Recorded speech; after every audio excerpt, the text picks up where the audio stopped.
Business and Professional Communication, Chapter 4, Listening and Responding. Describe listening problems and their possible solutions.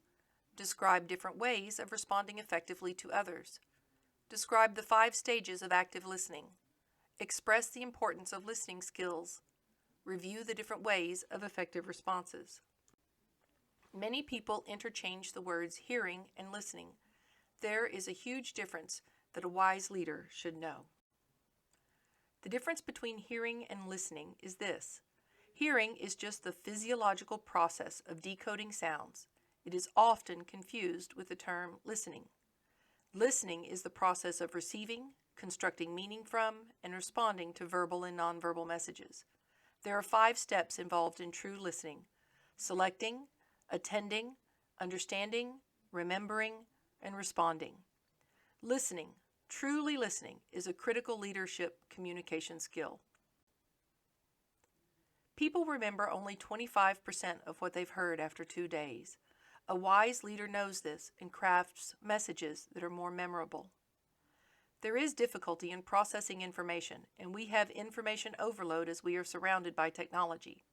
Distraction caused by other elements, such as people, cell phones, other media, can be a problem. And time management issues. Rushing when behind schedule will activate chemicals in the brain that make remembering more difficult, and these things should be solved for. Solutions for effective listening include involving a new set of skills. Stop, look, listen, think, and respond in order to really understand the messages coming your way. We all like to think that we are great at multitasking. The science says we are not. What our brains are actually doing is quickly shifting from one task to another, and not well. Women are slightly better at switching from one task to the next, but still, the idea of truly multitasking is a myth from the neurological perspective. In order to listen and not fall victim to the myth of multitasking, you must learn to turn off competing messages.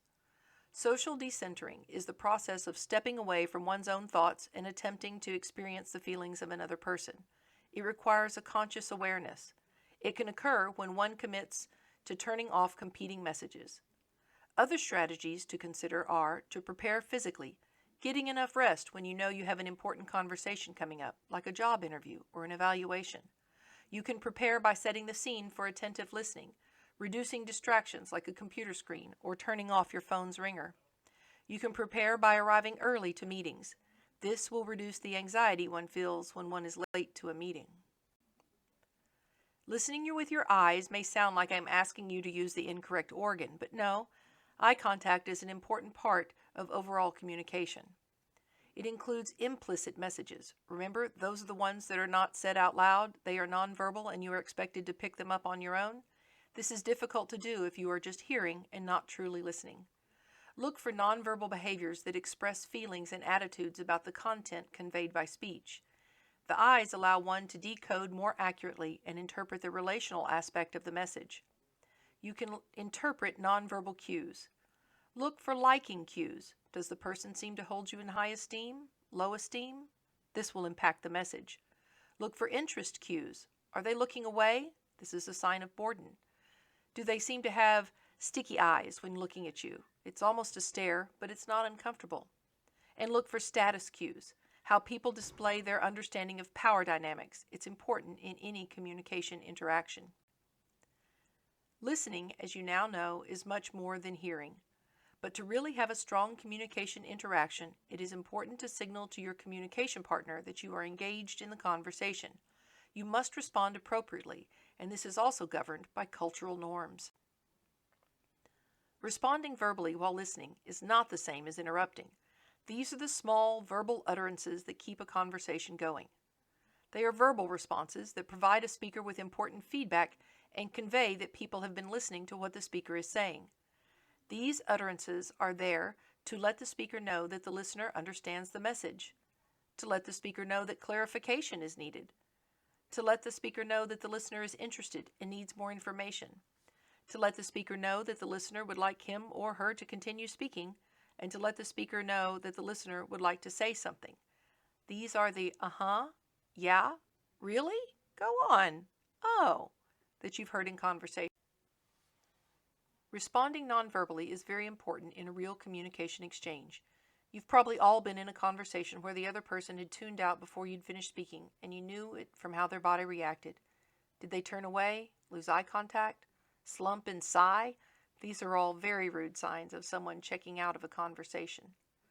Visual cues that indicate good listening skills are a forward body lean, nodding of the head, taking notes, and making eye contact. Some of the audible cues are vocal assurances that signal understanding, saying yes and aha, or other such utterances depending on the culture. Vocal starters or utterances that signal the listeners would like to add something to the conversation are also prevalent, such as, well, that reminds me, etc. One important part to understand about a conversation and listening is that, according to several studies, people do not really feel listened to as much as they'd like. Giving someone the gift of total attention and listening is a wonderful opportunity to build a relationship. To do this, you simply must focus all your attention on their message without going through the motions waiting for your chance to jump in and tell your story. That's not listening. That's competition for talk time, and it damages relationships. Empathy is more than feeling for someone. It is Chapter 4, Listening and Responding.